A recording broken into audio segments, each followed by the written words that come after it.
Cinderella. कई साल पहले थी एक अति सुंदर और दयालु लड़की सिंड्रेला।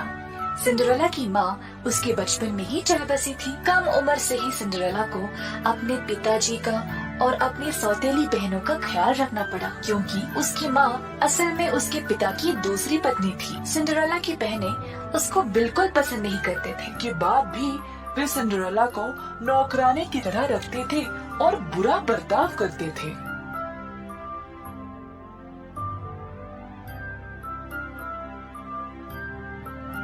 एक दिन सारे राज्य को एक महाजश्न के लिए राजमहल में आमंत्रित दिया गया। सिंड्रेला 17 वर्ष की हो चुकी थी और महाराज ने राज्य के सारी जवान लड़कियों को ग्रैंड बॉल के लिए बुलाया था।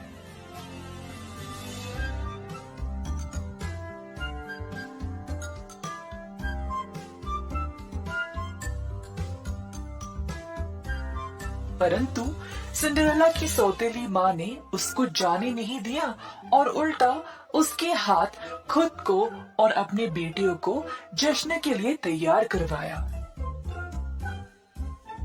दिन भर उससे काम करवाया।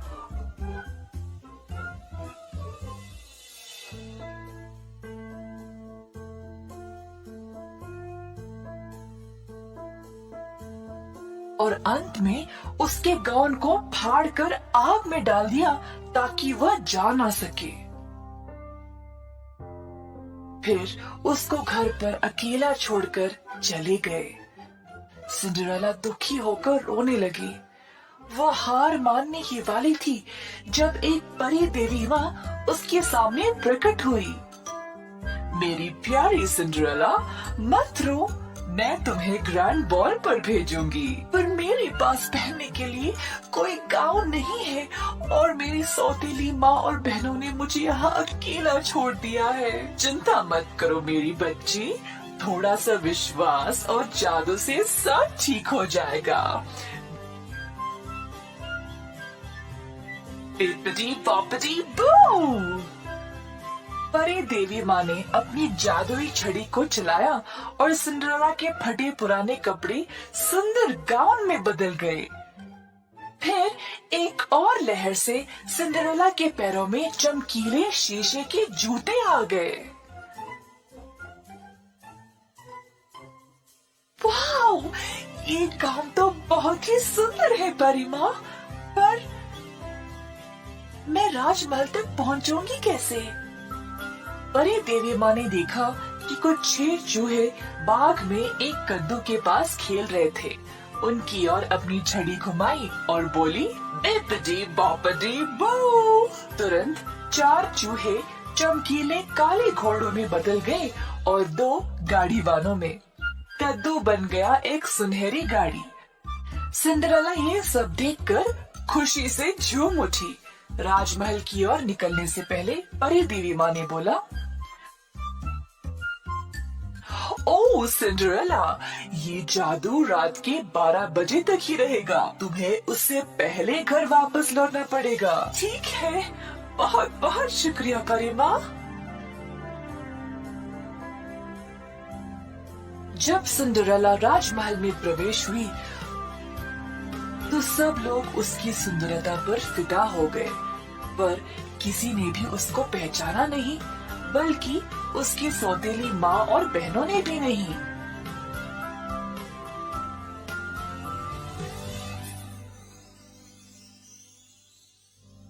सुंदर राजकुमार को सिंड्रेला को देखते ही उससे प्यार हो गया। उसके पास गया और पूछा, क्या तुम मेरे साथ डांस करोगी?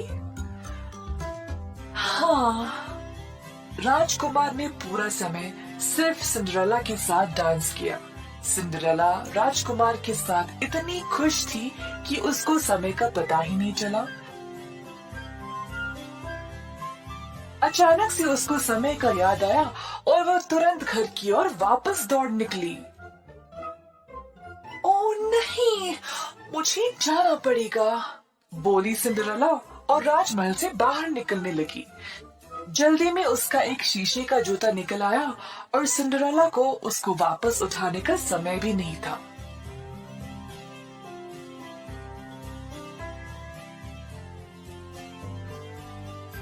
बारह बजते ही वह घर पहुंच गई। उसकी गाड़ी वापस कद्दू में बन गया, घोड़े चूहों में और उसका गाउन वापस उसके फटे पुराने कपड़ों में। उसकी सौतेली माँ और बहन कुछ ही देर बाद घर वापस लौट आए। तीनों उस सुंदर लड़की के बारे में बातें कर रहे थे जो राजकुमार के साथ डांस कर रही थी। राजकुमार को सिंड्रेला से प्यार हो चुका था, पर वो उसका नाम तक नहीं जानता था। उसको सिंड्रेला की शीशे की जूती मिली।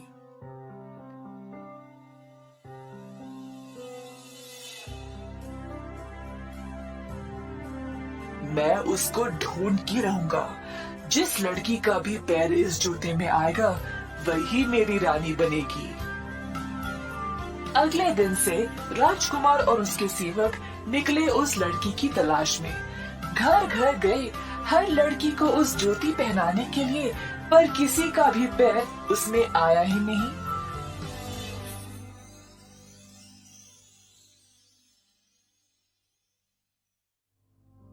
अंत में राजकुमार सिंड्रेला के घर आया।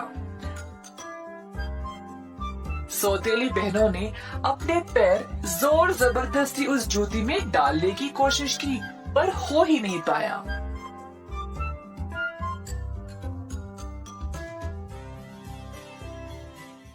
इस बीच सिंड्रेला की सौतेली माँ ने उसको कमरे में बंद कर दिया था ताकि राजकुमार उसको देख न सके। सिंड्रेला तड़प के रोने लगी, ये ना जानते हुए कि वह क्या करे। अपने आप को बेहतर महसूस कराने के लिए सिंड्रेला गाना गाने लगी। इसी दौरान अब राजकुमार ने हार मान ही ली, जब अचानक से उसको सिंड्रेला की सुरीली आवाज सुनाई दी। राजकुमार ने सौतेली माँ से पूछा कि क्या घर में कोई और बालिका थी।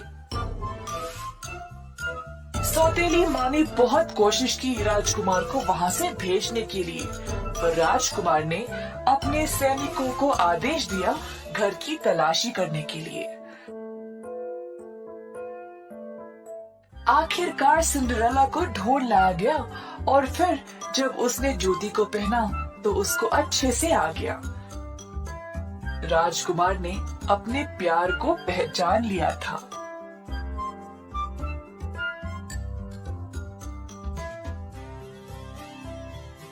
सिंड्रेला, क्या तुम मेरी रानी बनोगी? तुम दयालु और धैर्यवान हो। जी हाँ मेरे राजकुमार।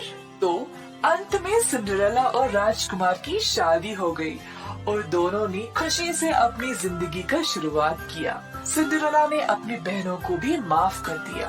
वह एक बहुत ही दयालु महारानी थी और सारी प्रजा उससे बहुत प्यार करती थी।